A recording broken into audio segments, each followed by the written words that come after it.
Responsible for the production of energy और production of flow of charge, बल्कि it is also responsible for the production of heat. आपकी जिस्म में जो गर्माइश, जो गर्मी आपको लगती रहती है, सही है, ये किसकी वजह से लगती है? Due to the this electron transport chain की वजह से आपको गर्माइश लगती है। इसके कुछ इंपॉर्टेंट क्लिनिकल पाथवे हैं। हमारे पास कुछ ऐसे पाथवे हैं, कुछ क्लिनिकल चीज़ें हैं जो क्या करते हैं, इस पाथवे को रोक लेती हैं, जिसकी वजह से डेथ वकूफ़ पजीर हो सकती है। जैसे बारबिट्यूरेट्स, जो हमारे पास न्यूरोलॉजिकल ड्रग है, सेडेटिव ड्रग है।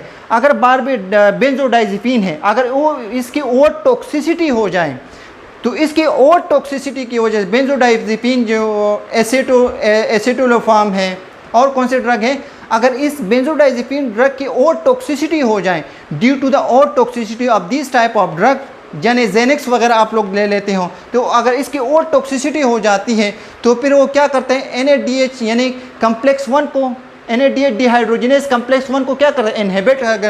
जब ये कम्प्लेक्स 1 इनहिबिट होगा तो कम्प्लेक्स 3 या 4 का प्रोडक्शन नहीं होगा। जब ये नहीं होगा तो इलेक्ट्रॉन प्रोडक्शन होगी, फ्लो ऑफ चार्ज होगी, नहीं होगी। जब फ्लो ऑफ चार्ज नहीं होगा तो फिर क्या होगा, डेथ वकूफ़ पजीर हो जाती है। इसी तरह पेस्टिसाइड जो हैं जो हम यहाँ पर यूज़ होते हैं, जो क्या कहते हैं, रेटिनोन के नाम से जो पेस्टिसाइड जो है हम कीड़े मकोड़ों को मारने के लिए यूज़ कर लेते हैं। अगर इसकी फ्यूम्स वगैरह अगर ओवर टॉक्सिसिटी हो जाए, या कटमल की दवाइयाँ किसी के खातिर लोग पी लेते हैं, सही है, इस तरह पेस्टिसाइड जो होते हैं अगर वो दवाइयाँ लेते हैं तो आपकी यानी ह्यूमन बींग्स या दूसरी चीज़ों की मौत यानी डेथ क्यों वकूफ़ पजीर होती है? The reason is that it lead to inhibit the NADH dehydrogenase complex 1 को क्या कर लेते हैं, इनहिबिट कर लेते हैं। Due to the inhibition of the complex 1 और NADH डिहाइड्रोजिनेज कम्प्लेक्स 1 जब ये इनहिबिट होगा, the production of hydrogen ions possibility will be decrease down, so death will be occur. सही, इसकी वजह से डेथ हो जाती है। इसी तरह साइनाइड जो है हम as a antihypertensive drug भी यूज़ करते हैं। साइनाइड जो है अगर इसकी ओवर टॉक्सिसिटी हो जाए तो इसकी ओवर टॉक्सिसिटी की वजह से कम्प्लेक्स 4 जो है वो क्या हो जाते हैं, कम्प्लेक्स 4 क्या हो जाते हैं, इनहिबिट हो जाते हैं। जब कम्प्लेक्स 4 इनहिबिट हो जाते हैं तो रिलीजिंग ऑफ हाइड्रोजन आयन क्या हो जाते हैं, कम हो जाती हैं। जब रिलीजिंग ऑफ हाइड्रोजन आयंस कम हो जाएगी तो प्रोडक्शन ऑफ ATP क्या हो जाएगी, ख़त्म हो जाएगी, तो डेथ हो जाएगी।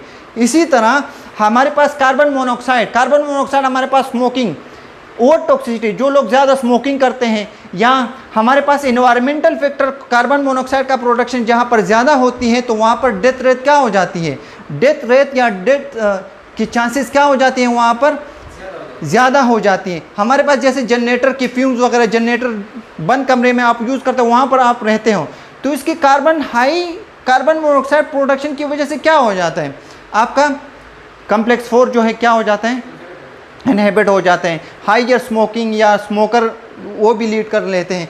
इसी तरह ओलिगोमाइसिन, जेंटामाइसिन की वजह से क्या हो जाते हैं, इसकी ओवर टॉक्सिसिटी की वजह से क्या हो जाते हैं, इसकी ओवर टॉक्सिसिटी की वजह से क्या हो जाते हैं, F0 F1 चैनल क्या हो जाते हैं, इनहिबिट हो जाते हैं। F0 F1 चैनल इनहिबिट होगा, प्रोडक्शन ऑफ हाइड्रोजन आयंस तो होंगे लेकिन इसकी entry towards to the mitochondrial matrix की तरफ नहीं होगी। जब नहीं होगी तो ATP प्रोडक्शन होगी, नहीं होगी तो डेथ हो जाती है।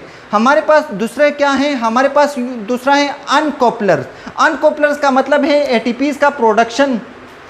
तो ATPs का प्रोडक्शन नहीं, हीट प्रोडक्शन तो होती रहती है लेकिन क्या होते हैं, ATPs का प्रोडक्शन नहीं होती है। तो इसका मतलब क्या है, this is also lead to death की वजह से है। फॉर एग्जांपल हमारे पास जैसे एस्पिरिन ड्रग की ओवरडोज की वजह से क्या होता है, अनकपलर क्या हो जाती है, अनकपलर कंडीशन हो जाती है, जिसकी वजह से higher production of heat production होती है और there is no production of ATPs। तो this is also leading cause for what, death. तो हमारे पास दिस वाज व्हाट, ये हमारे पास क्या था, ये हमारे पास इलेक्ट्रॉन ट्रांसपोर्ट चेन था। इंशाल्लाह in the next class we will discuss the next class has been dismissed.